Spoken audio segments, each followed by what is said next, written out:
Marcus Salvius Otho was born on April 28, 32 CE, into a family of respectable but not supremely ancient lineage, hailing from Etruria, in the town of Ferentinum. The Salvius family, while not being counted among the oldest Roman aristocracy, had risen to prominence through loyalty and administrative service to the empire, especially during the reign of the Julio-Claudian emperors. Otho's father, Lucius Salvius Otho, had been elevated to senatorial rank by Emperor Tiberius and had later secured consulships and governorships. This background ensured that Marcus Salvius Otho was born into privilege, but it also meant that the family's power was tied closely to imperial favor. This dependence on imperial goodwill would shape much of Otho's own career and personality, as he became acutely aware that, in the volatile political climate of Rome, fortunes could rise and fall overnight, dictated by the will of an emperor or the shifting allegiances of powerful factions. Otho grew up in a Rome that was both the capital of a sprawling empire and a city rife with intrigue, where aristocratic families competed not just for offices, but for the affection and recognition of the emperor. As a young man, Otho quickly distinguished himself, not so much by military excellence or oratory skill, but by his charm, wit, and ability to navigate the social world of Rome. Sources such as Suetonius describe him as elegant, well-groomed, and somewhat effeminate, but these accounts, written after his downfall, should be taken with caution, as they may have been colored by political hostility.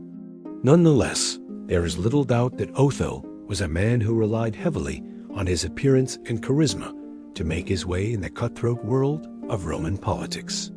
He was a companion to the young Emperor Nero during his rise, and it was this connection that first propelled Otho into prominence. The friendship between Nero and Otho in their youth was one of mutual indulgence. Both were men who enjoyed luxury, entertainment, and the company of glamorous women. Otho, despite not being of the highest aristocratic rank, found in Nero a powerful patron, and the emperor found in Otho a companion who shared his tastes for extravagance.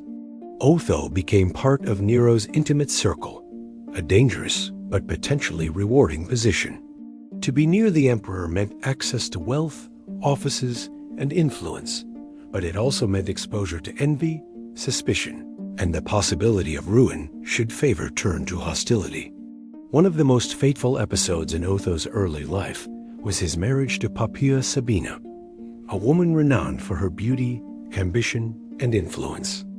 Poppaea had been married twice before, first to Rubrius Crispinus and then to Otho, but her true ambitions extended far beyond her marital ties. She soon caught the attention of Nero, who became infatuated with her. Ancient sources tell us that Nero forced Otho to surrender Poppaea, and while there may be exaggeration in these accounts, it is clear that Nero desired her, and that Otho lost his wife to the emperor. To remove Otho from the immediate scene, Nero arranged for him to be appointed as governor of Lusitania in modern-day Portugal, a position that simultaneously rewarded Otho and removed him from Rome. It is often assumed that Otho must have resented Nero for this humiliation, but there is no evidence that he openly opposed the emperor at the time. Indeed, Otho governed Lusitania competently and remained loyal to Nero throughout his reign. His administration was noted for fairness and moderation, and he developed skills in managing finances and provincial matters, traits that would later aid him in his bid for imperial power. In Lusitania, Otho also gained first-hand experience in dealing with the local population and the military forces stationed there. While not a general of renown, he was respected enough to maintain order and secure the stability of his province. This posting kept him out of the direct political storms in Rome for more than a decade. But it also meant that when Nero's reign began to collapse in 68 CE, Otho was well positioned to return to the capital and take part in the contest for power. When the revolt of Vindex in Gaul and the subsequent uprising of Galba in Hispania erupted, Otho aligned himself with Galba. Galba was governor of Hispania Tarraconensis, adjacent to Otho's Lusitania and Otho immediately declared for him against Nero. This was a calculated move, as Otho could see the tide turning against Nero and recognized in Galba an opportunity to rise again in Roman politics. The alliance between Galba and Otho was natural enough. Two governors from neighboring provinces, both with ambitions beyond their provincial posts, united against a faltering emperor. When Nero was declared a public enemy and ultimately committed suicide in June of 68 CE, Galba marched toward Rome, supported by the Senate, a Praetorian Guard, and provincial legions. Otho accompanied him, expecting great rewards for his loyalty. Indeed, Otho believed that Galba might even adopt him as his heir. At the time, Galba was elderly and childless, and it was customary for emperors to adopt successors in order to secure dynastic continuity. Otho, with his noble lineage, experience as governor, and long-standing ties to imperial circles, seemed to be a logical choice. He certainly believed that Galba had hinted at such a possibility, and Otho made no secret of his hopes. However, Galba proved to be a cautious, even stubborn man, and he disappointed many by his failure to reward those who had supported him in his rise to power. Instead of adopting Otho, Galba chose Piso Lectinius, a young aristocrat of noble blood and reputed virtue. This decision stunned and infuriated Otho. To him, it was not merely a slight, but a betrayal of expectations. He had staked his career, his wealth, and his loyalty on Galba, and now found himself sidelined. Even worse, Galba's rule was rapidly alienating powerful groups in Rome. His austerity and strict discipline earned him the enmity of the Praetorian Guard, who had hoped for generous donatives as reward for their support. Galba's refusal to pay them lavishly made him deeply unpopular with the very soldiers whose protection he needed most. The Senate, too, was divided, and the people of Rome, accustomed to the spectacles and generosity of previous emperors, grew restless under Galba's frugal regime. Sensing the growing discontent, Otho began to plot. He was heavily in debt, having spent lavishly in hopes of securing popularity, and he saw no way out of his financial troubles except through imperial power. The Praetorians, disgruntled with Galba, provided him with a natural base of support. Otho courted them skillfully, offering promises of money and rewards if they backed him as emperor. This was not an entirely unprecedented strategy. Praetorian loyalty had long been up for sale, but Otho's timing was impeccable. He exploited the dissatisfaction among the guards and presented himself as the solution to their grievances. As Galba grew increasingly isolated, Otho's conspiracies gathered strength. He began to hold secret meetings with key officers of the Praetorian Guard, spreading the idea that Galba was unfit to rule, and that Otho, with his wealth, experience, and connections, would be a far better emperor. By January of 69 CE, the situation had reached a breaking point. Galba's unpopularity was so intense that he could not move safely through the streets of Rome without fear of insult or worse. Otho, meanwhile, had managed to secure the loyalty of several cohorts of the Praetorians, who swore to back him in a coup. On January 15th, the day Galba was scheduled to present Piso Lectinius as his heir to the assembled troops, Otho made his move. He slipped away from Galba's side under the pretense of attending to routine matters, and was secretly taken by a small group of soldiers to the Praetorian camp. There, he was greeted with acclamations as emperor. Otho had prepared carefully, ensuring that the soldiers were promised rewards far greater than what Galba had offered. The Praetorian Guard, disillusioned and greedy, saw in Otho the opportunity for wealth. When Galba was struck down in the Forum and Otho was lifted upon the shields of the Praetorians, Rome seemed to breathe a sigh of relief. The old man had promised reform, but his harshness, parsimony, and indifference to the military had alienated nearly everyone who might have supported him. Otho, though himself a man with a checkered past, appeared to many as a new hope, someone who could reconcile the soldiers, the Senate, and the people. Yet this hope was fragile, for Otho's reign began under the shadow of bloodshed, and would last only a matter of months before the tides of fate and power turned against him. Part 2 of Otho's story explores the months of his short rule, the ambitions that drove him, the challenges that rose around him, and the tragic decision that secured his place in Roman memory. Otho's seizure of power had been sudden, but not entirely unexpected. Galba's mistakes had created a vacuum, and Otho, clever and ambitious, stepped into it. On the day of Galba's assassination, Otho was proclaimed emperor, saluted by the Praetorian Guard, and accepted reluctantly by the Senate. For the Senate, it was less a matter of choice than of necessity. Resisting the Praetorians meant risking another massacre. The senators, many of whom had already been traumatized by Galba's executions, bowed to the new ruler.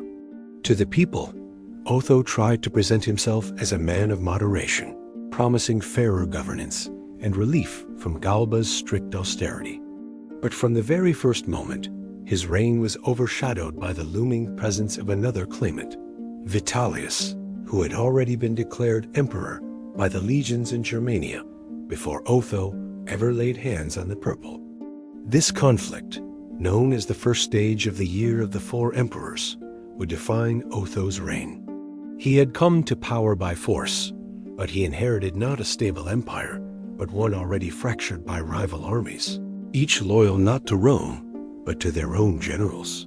The legions in the east, in Gaul, and in Africa might have waited to see who emerged victorious, but the German legions had already swarmed to Vitellius.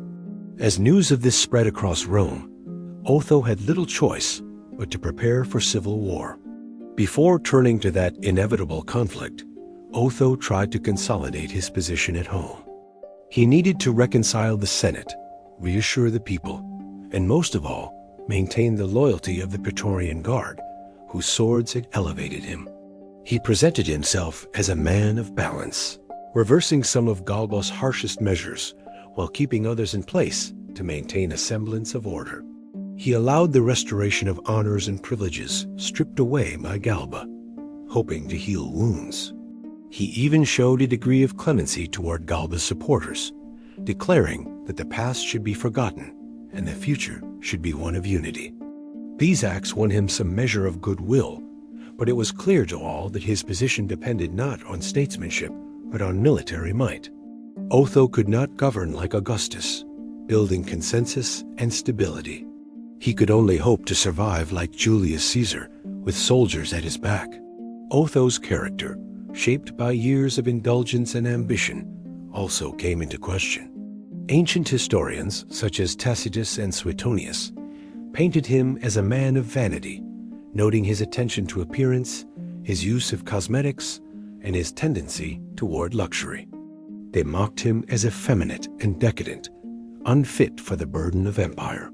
Yet this same man would later prove capable of extraordinary resolve and even self-sacrifice, suggesting that the ancient writers were not entirely fair in their portrayals. Otho had lived much of his life in the shadow of Nero, even being one of Nero's closest companions before falling out of favor due to his wife Poppaia's entanglement with the emperor. That association with Nero colored his reign, as many suspected he aimed to restore the pleasures and indulgences of that notorious period. However, Otho was not merely a Nero look-alike. In his brief months of power, he revealed qualities both noble and tragic that set him apart. The central issue of his reign was Vitellius, a wealthy nobleman with little personal ambition beyond comfort and excess. Vitellius had nevertheless been proclaimed emperor by the legions of Germania. These soldiers, hardened by years of frontier warfare, were fiercely loyal to their commanders and contemptuous of the Praetorians who had made and unmade emperors in Rome. They believed their claim to power was stronger, rooted in true military strength rather than the intrigues of the capital. Vitellius himself lingered in Gaul, leaving his generals Valens and Caecina to lead the advance into Italy. As their legions marched south, it was clear that the empire would soon be split in civil war. Otho, upon hearing the news, had to decide whether to wait in Rome and fortify his defenses, or to march north and meet the enemy head-on. Otho chose the latter. He had the Praetorians, a few legions from nearby provinces, and naval forces at his disposal. He also hoped for reinforcements from the east, including legions loyal to Vespasian, then engaged in the Jewish war. But such reinforcements would take time, and time was what Otho lacked. Vitellius's generals were moving quickly, and hesitation might allow them to capture the passes of the Alps and cut off Italy from support. Thus Otho resolved to march north, placing his fate in a swift confrontation. The campaign began with some successes. Otho's forces advanced into northern Italy, securing important positions along the Po River. His navy also scored victories along the coast, harassing Vitellian supply lines. Morale among his soldiers was high, for they believed their emperor was with them and willing to share their hardships. Otho himself displayed courage, sleeping on the ground like his men, participating in council, and showing a willingness to endure the difficulties of campaigning. This was a striking contrast to his reputation as a pampered courtier, and it impressed many of his troops. For a brief moment, it seemed possible that Otho might win, defeat Vitellius's legions, and secure his throne. But fortune was not on his side. Vitellius's generals, Valens and Caecina, were both experienced and ruthless. They commanded hardened soldiers who had no fear of civil war, men accustomed to fighting on the wild frontiers of Germania. At the Battle of Bedriacum in April 69 CE, the two sides finally clashed. Otho's forces, though brave, were outnumbered and less experienced. The battle was brutal, with heavy casualties on both sides, but in the end, the Vitellians prevailed. Otho's army, shattered and demoralized, retreated. The road to Rome now lay open to Vitellius. What Otho did next secured his place in history, and in the eyes of some, redeemed his reputation. Rather than prolong the conflict, rather than summon reinforcements from the east and risk further bloodshed, Otho chose to end his own life. He gathered his friends and commanders, spoke of his desire to spare Rome further suffering, and declared that he would not be the cause of more Roman deaths. On April 16, 69 CE, at the age of 36, Otho took his own life with a dagger. His soldiers mourned him deeply, for many had come to respect him during the campaign. Some even followed his example, committing suicide at his grave. To the ancients, this act of self-sacrifice stood in stark contrast to the life of indulgence he had once led, transforming him in memory from a frivolous courtier into a tragic hero. In this light, Otho's reign, brief though it was, takes on a poignant quality. He was not a great emperor in the sense of Augustus or Trajan. He did not build monuments, enact sweeping reforms, or conquer distant lands. But in his final act, he showed a nobility of spirit that few others matched.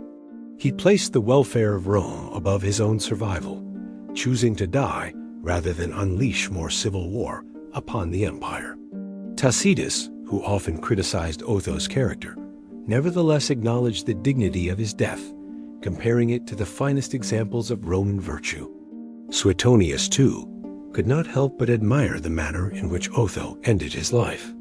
In an age when emperors often clung desperately to power, Otho's willingness to let go, to embrace death for the greater good, marked him as unique. The tragedy of Otho lies in what might have been. Had reinforcements from the east arrived in time, had the Battle of Bedriacum gone differently, perhaps he might have defeated Vitellius and established a longer reign. He might have proven himself more capable than Galba and more selfless than Vitellius. But history is not shaped by possibilities. It is shaped by outcomes, and Otho's outcome was to rule for only 3 months before yielding to fate. Yet those 3 months and his final decision left a mark that endured in Roman memory. He was remembered not as a usurper, not as a tyrant, but as a man who, at the end, embodied the old Roman ideal of sacrificing oneself for the Republic. Thus ends the story of Otho's reign, a story brief but full of drama, marked by ambition, war, and a death that gave him dignity. His successor, Vitellius, would soon discover that the purple was a crown of thorns, for the empire was not yet finished with its turmoil. Another general, Vespasian, awaited in the east, and the year of the four emperors would continue its bloody march until stability was finally restored. But for Otho, history closed with a dagger's stroke and a legacy of tragic nobility. The months that followed Otho's bold proclamation as emperor were among the most tumultuous moments in Roman history. The empire itself seemed to tremble, as if the very foundations of Roman power were shaking under the weight of uncertainty, ambition, and war. Otho had seized the throne in January of 69 CE, following the murder of Galba, but his rule was immediately contested. Unlike emperors who had enjoyed decades of grooming and support, Otho's claim was born from ambition, clever timing, and the loyalty of the Praetorian Guard. Yet the Roman world was vast, and not every legion accepted his sudden rise. The shadow of Vitellius, proclaimed emperor by the legions in Germania, loomed large, and Otho's short reign became a desperate struggle for survival. Otho had ascended the throne, believing he could stabilize Rome, but the reality was far harsher. The Senate, though outwardly supportive, was uncertain in their loyalty.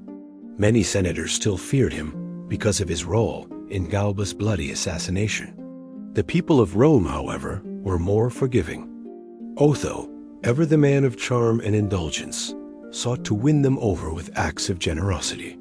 He declared public games, reduced certain unpopular taxes, and made promises of better governance.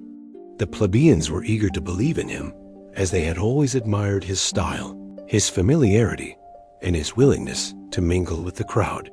For a brief moment, Otho managed to appear as a stabilizing figure in the capital. But Rome itself was not the empire. News from the provinces determined the fate of emperors more than the cheer of the crowds in the forum. And in the provinces, matters were spiraling out of control. Vitellius, a man previously unknown outside of military circles, had been declared emperor by the German legions. His soldiers, hardened by years of frontier warfare, marched south with determination, carrying their commander's name as a banner of rebellion. Vitellius himself remained in Gaul, directing from behind, while his generals Aulus Caecina Alienus and Fabius Valens led the advance toward Italy. They commanded tens of thousands of men, disciplined, aggressive, and loyal. To them, Otho was nothing but an usurper, a man propped up by the fickle Praetorians, and they intended to crush him before his rule could solidify. Otho knew of Vitellius's challenge from the very beginning, but he hesitated. Some of his advisors argued that he should remain in Rome, consolidating power, strengthening ties with the Senate, and calling reinforcements from loyal provinces. Others urged immediate action march north and confront Vitellius's advancing armies before they could secure Italy. Otho, a man of impulsive temperament, chose the latter. His decision, perhaps born of courage but also of rashness, set the stage for a catastrophic civil war. In preparation for the coming conflict, Otho summoned reinforcements from the provinces that still supported him. Egypt, Africa, and much of the eastern provinces remained loyal, at least in name, while the legions in Dalmatia and Pannonia sent their troops to aid him. By March, his forces had grown to formidable numbers. The Praetorian Guard, fiercely devoted to him, stood ready. Yet Otho's soldiers were not as battle-hardened as those of Vitellius. Many of his recruits had little combat experience, while Vitellius's men were seasoned veterans of the Rhine frontier, accustomed to harsh campaigns and brutal warfare. Still, Otho believed the gods of fortune were on his side. The campaign began with Otho's generals moving north to meet the enemy. One of his most trusted men, Suetonius Paulinus, the celebrated general who had crushed Boudicca's revolt in Britain years earlier, urged caution. Paulinus argued for delaying the battle until all reinforcements had arrived, stressing that Vitellius's armies were still stretched out and vulnerable. Otho, however, was impatient. He feared that delay would sap the loyalty of his soldiers and embolden his enemies. Against the advice of his most seasoned commanders, he pushed his forces toward the Po River in northern Italy, determined to confront the Vitellian advance. The two armies first clashed in small skirmishes across the fertile plains of northern Italy. Otho's men initially found some success. The Praetorians, fighting with ferocity, pushed back Vitellius's vanguard near Placentia, modern Piacenza. Caecina Alienus, one of Vitellius's generals, attempted to storm the city but was repelled with heavy losses. This victory, though minor, filled Otho's supporters with hope. The people of Rome celebrated, believing their emperor had the favor of the gods. Otho himself, back in the capital, exulted in the reports of victory. He began to envision a swift campaign, a decisive battle, and a triumphant return. But the war was far from over. Caecina regrouped, and soon Fabius Valens brought reinforcements to bolster the Vitellian side. Together, they commanded an army larger and more experienced than Otho's. Their strategy was simple: draw Otho's forces into open battle, where their discipline and numbers would prove decisive. Paulinus and the other generals advising Otho continued to warn against rash engagement. They counseled holding fortified positions, wearing down the enemy, and waiting for the arrival of loyal Eastern and Dalmatian reinforcements. But Otho, consumed by both impatience and pride, refused to wait. He believed delay would make him appear weak, and weakness in Rome often meant betrayal. In April of 69 CE, the decisive clash came at the Battle of Bedriacum, near the small town of Cremona in northern Italy. The field of battle was unremarkable flat, open, with roads stretching in multiple directions. Yet what happened there would decide the fate of the empire. Otho did not personally command his forces in this engagement. Instead, he entrusted leadership to Paulinus and other generals, while he himself remained further south at Brixellum. Perhaps he feared that his presence on the battlefield would distract or destabilize his army. Or perhaps deep down, he doubted his own abilities as a commander. Whatever the reason, it was a fateful choice. The battle began with a contest of morale. Vitellius's troops, hardened veterans, marched with banners high, their discipline evident in every formation. Otho's forces, though brave, were less cohesive. The fighting was brutal and stretched throughout the day. The legions clashed in the fields. Cavalry charges cut through infantry lines, and the ground was soaked in blood. At one point, Otho's forces seemed on the verge of breaking Vitellius's advance. But disorganization and exhaustion set in. The Vitellians rallied, pressing forward with relentless determination. By nightfall, the outcome was clear. Otho's army had been decisively defeated. Thousands lay dead on the fields near Cremona, their bodies a grim testament to the empire's civil war. When news of the defeat reached Otho at Brixellum, the emperor was devastated. Those around him urged retreat, regrouping, and another attempt. After all, reinforcements were still on their way. The armies of the East had not yet arrived, and Africa and Egypt remained loyal. There was still hope, but Otho was not a man who sought prolonged struggle. To him, the blood of Romans spilled at Bedriacum was already too much. He had always been a man of indulgence, of pleasure, of appearances. The idea of dragging the empire into prolonged bloodshed weighed heavily on him. His advisors pleaded with him to fight on, but Otho made a fateful decision. On April 16, 69 CE, after addressing his soldiers with words of gratitude and sorrow, Otho withdrew to his chamber. There, with the calmness of a man resigned to fate, he took his own life by stabbing himself with a dagger. He was only 36 years old. His death stunned the empire. Many of his soldiers, overcome with grief, chose to follow his example, committing suicide beside his body. Even his enemies, including some among Vitellius's men, respected his decision. seeing it as an honorable act to spare Rome from further civil war. In his final moment, Otho had shown a dignity that his life had often lacked.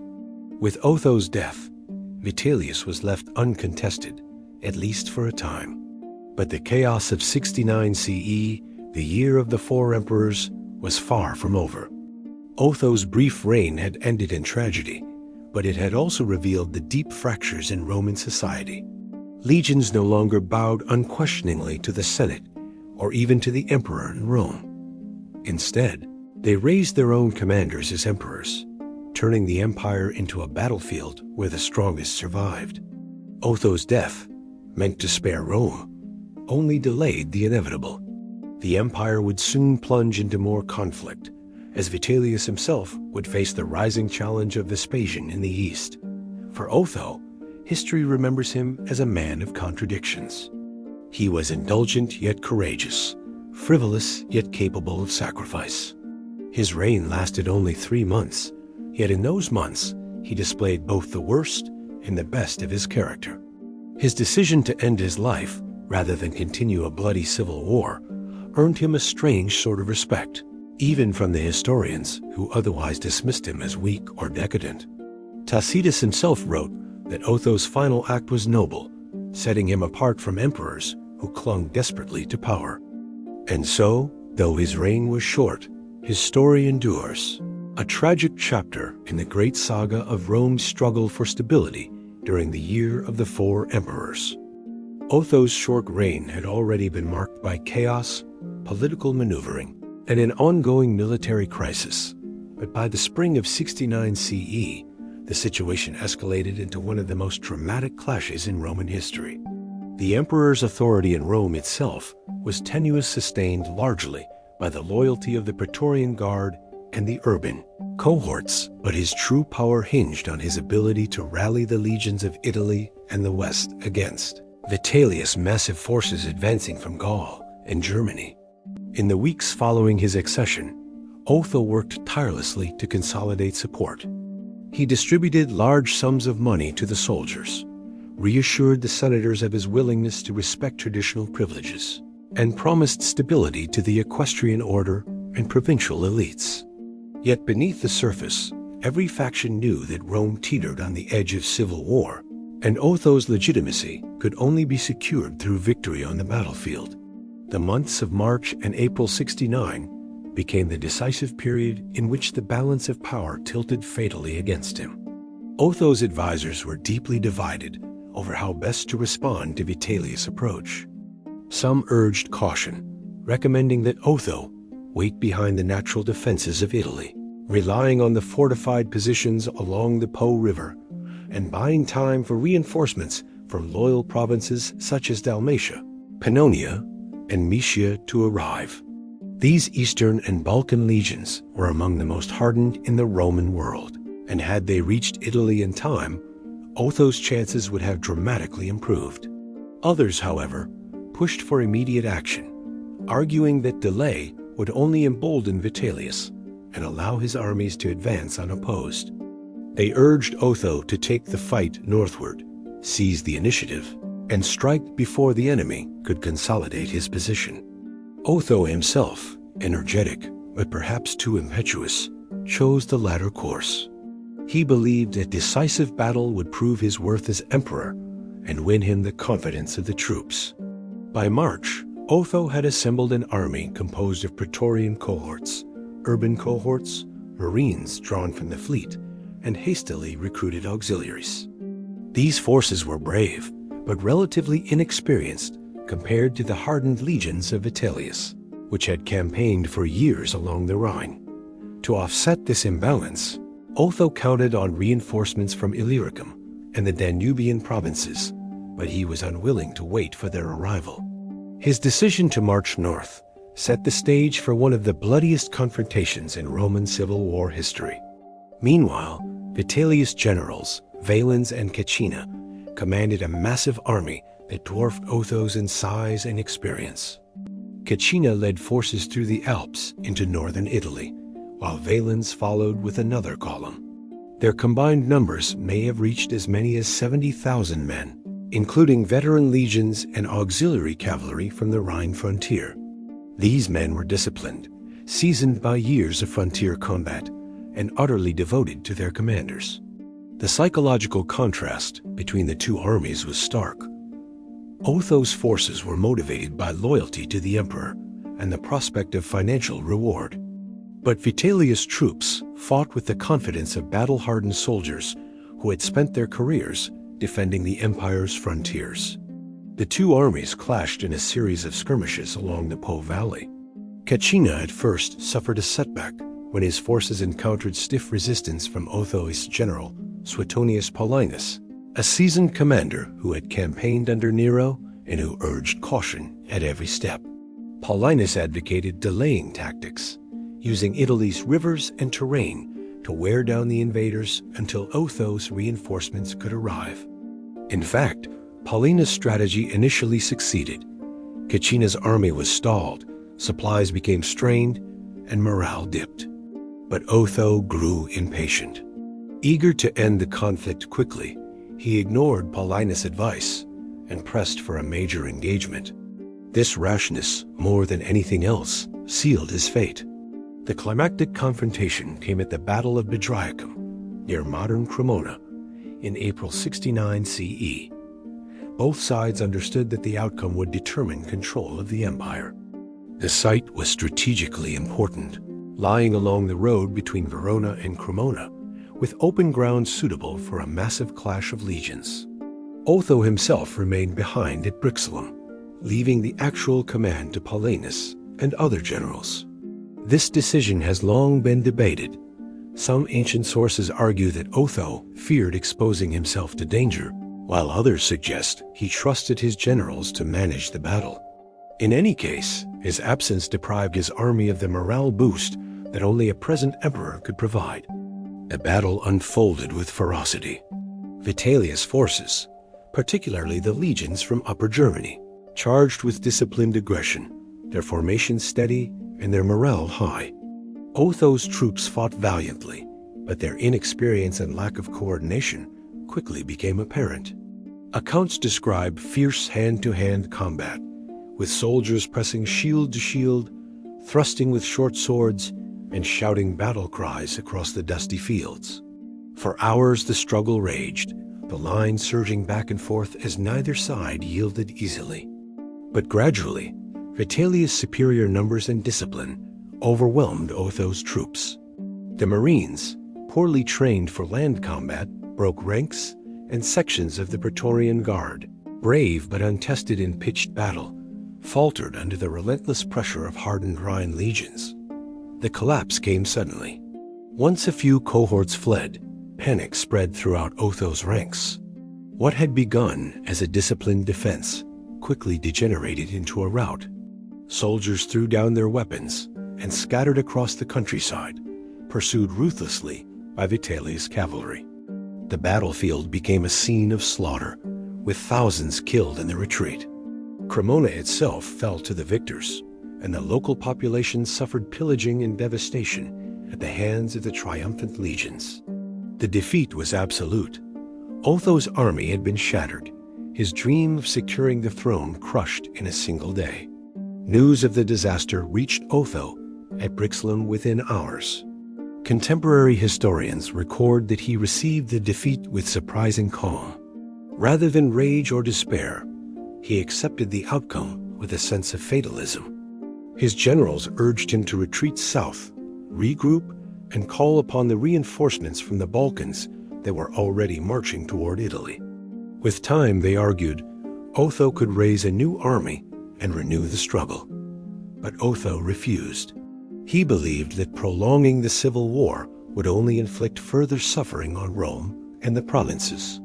His sense of honor, pride, and perhaps guilt compelled him to end the conflict swiftly. He resolved to take his own life rather than drag the empire into prolonged bloodshed.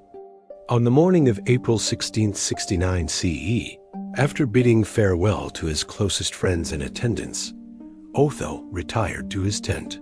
He had written letters of farewell to his sister and other relatives, urging them to live in peace and not to endanger themselves by further involvement in the struggle. Then, in a final act of stoic determination, he stabbed himself with a dagger. When his attendants entered, they found him already dead, his body lying calmly as if in repose. Otho had ruled for barely 3 months, the shortest reign of any Roman emperor up to that time. His death stunned both his followers and his enemies, who recognized the unusual nobility in his decision. Even Vitellius' soldiers, though they rejoiced in victory, could not help but respect the man who had chosen death over prolonging civil war. Otho's suicide was remembered by later generations as one of the most remarkable acts of self-sacrifice in Roman imperial history. Tacitus, in particular, praised him as a man who, though flawed in life, achieved greatness in death by sparing the empire further conflict. His act stood in contrast to the excesses and cruelties of emperors before and after him. For a brief moment, Rome saw in Otho the rare figure of a ruler who placed the welfare of the state above his own survival. The immediate consequence of Otho's death was the transfer of power to Vitellius, who was hailed as emperor by his victorious legions. Yet far from bringing peace, Vitellius' accession plunged Rome into further turmoil. His indulgent and brutal reign soon alienated both soldiers and civilians, setting the stage for yet another challenge from the eastern provinces, where Vespasian was preparing to stake his claim to the throne. Thus, Otho's self-sacrifice, while noble, did not end the cycle of violence. The year of the 4 emperors would continue with further bloodshed until stability was restored under the Flavian dynasty. Otho's legacy remains complex. In his early life, he had been known as a companion of Nero, indulging in extravagance and scandal, a man of pleasure rather than responsibility. His rise to power came through conspiracy and bloodshed as he orchestrated Galba's downfall. Yet his final act transformed his image, from schemer to statesman, from opportunist to martyr for peace. Ancient authors were divided in their assessment, but even his critics acknowledged the extraordinary dignity of his suicide. To many, Otho became a paradoxical figure, a failed emperor who nonetheless embodied in death the virtues of restraint, honor, and service to the state that so many other emperors lacked. His short reign also highlights the volatility of the Roman imperial system in the late 1st century. The throne had become the prize of competing armies rather than a stable institution, passed peacefully from ruler to ruler. Otho's inability to hold power reflected not only his personal limitations, but also the broader, structural weakness of an empire governed by military might. His story illustrates the fragility of Roman politics, where emperors rose and fell not through constitutional process, but through the swords of legions. In the centuries that followed, Otho was remembered less for his policies than for the manner of his death. Stoic philosophers cited him as an example of noble suicide, a man who chose self-destruction for the greater good of the state. His name appears in moral treatises as a symbol of duty and sacrifice, an ironic legacy for one who had once been dismissed as a frivolous courtier. Through this transformation, Otho secured a unique place in Roman memory, not as a great ruler, but as a man whose final decision embodied the ideals of courage, restraint, and honor. When Otho seized the throne in January 69 CE, he inherited a Roman Empire on the verge of chaos.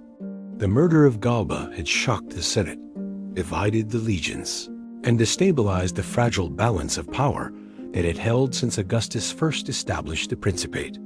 Otho, despite his reputation as a frivolous courtier under Nero, attempted to portray himself as a serious statesman who could restore order and legitimacy to Rome. His brief reign, however, was defined almost entirely by the looming confrontation with Vitellius, the governor of Germania Inferior, whose legions had already declared him emperor even before Galba's death. This conflict, known as part of the Year of the 4 Emperors, would dominate Otho's few months on the throne and ultimately seal his tragic fate. At first, Otho attempted to consolidate power at Rome itself. His accession was secured by the Praetorian Guard, who had killed Galba in the Forum and hailed Otho as emperor. Yet many senators and equestrians, shocked by the violent coup, regarded him as a usurper.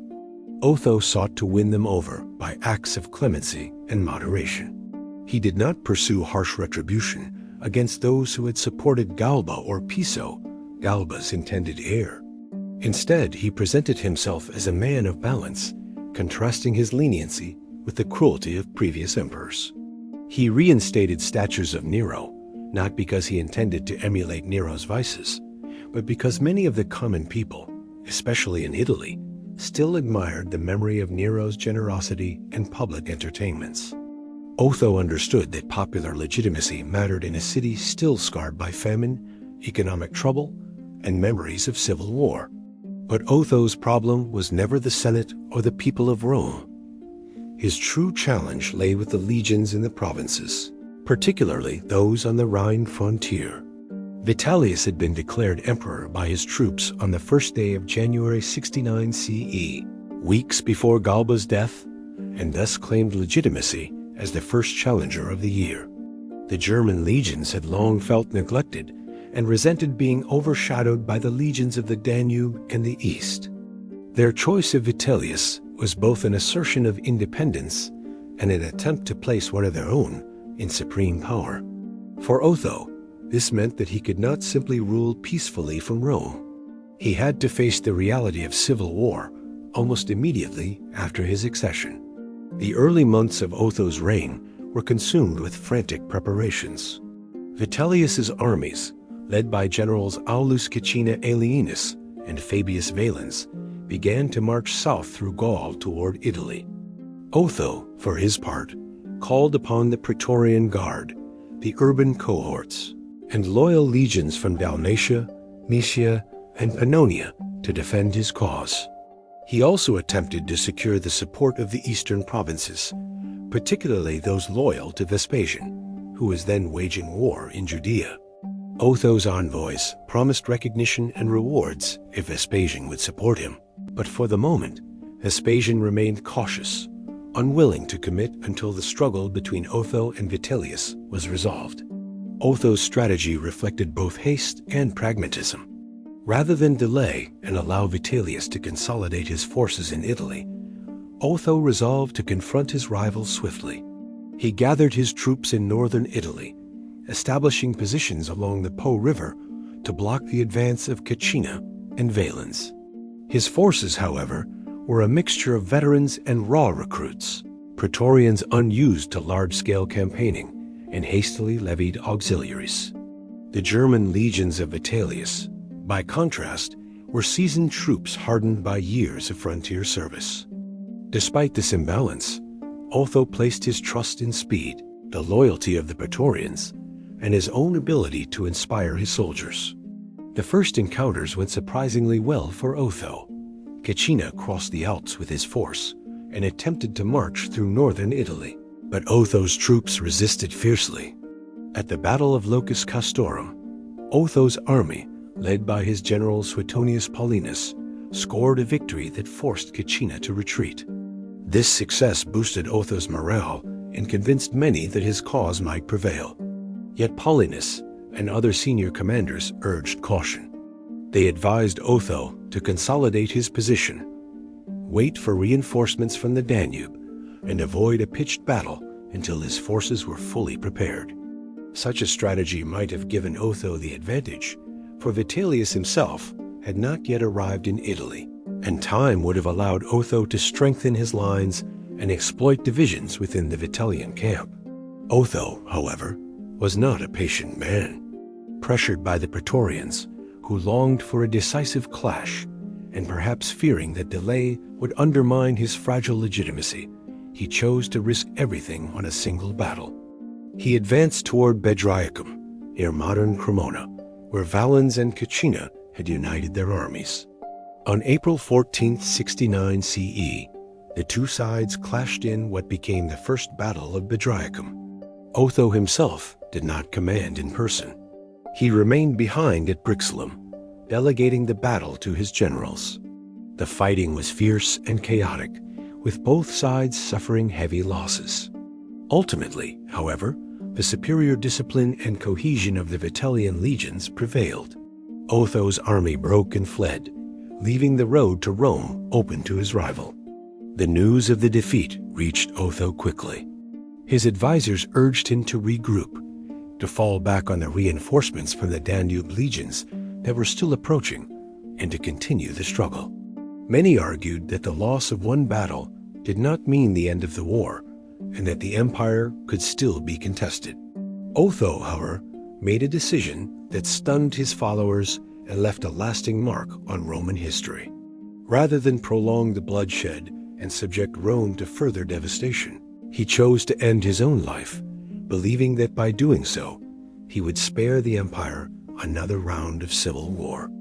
On April 16th, only 3 months after becoming emperor, Otho committed suicide by stabbing himself with a dagger after a night of contemplation and farewell to his friends. Otho's death shocked his soldiers, many of whom had been fiercely loyal to him. When they learned of his decision, they wept openly, some even taking their own lives in imitation of his example. The Danube legions, who arrived too late to alter the outcome, mourned bitterly, for they had marched rapidly to support him and might have tipped the balance had he waited. In Rome, his suicide was remembered as an act of unexpected nobility, a sharp contrast to his earlier reputation as Nero's frivolous companion. The historian Tacitus, writing later, praised Otho for choosing the common good over his own survival, noting that he died with a dignity that surpassed the manner of his living. Even Suetonius, often eager to highlight scandal, acknowledged the unusual selflessness of Otho's final act. Otho's reign, though brief, raises enduring questions about leadership, legitimacy, and the price of ambition. He began as an opportunist, seizing power through murder and the favor of the Praetorian Guard. Yet he ended as a man who willingly sacrificed himself to preserve Rome from further turmoil. Some contemporaries dismissed his suicide as cowardice, but many more regarded it as a courageous act of self-denial.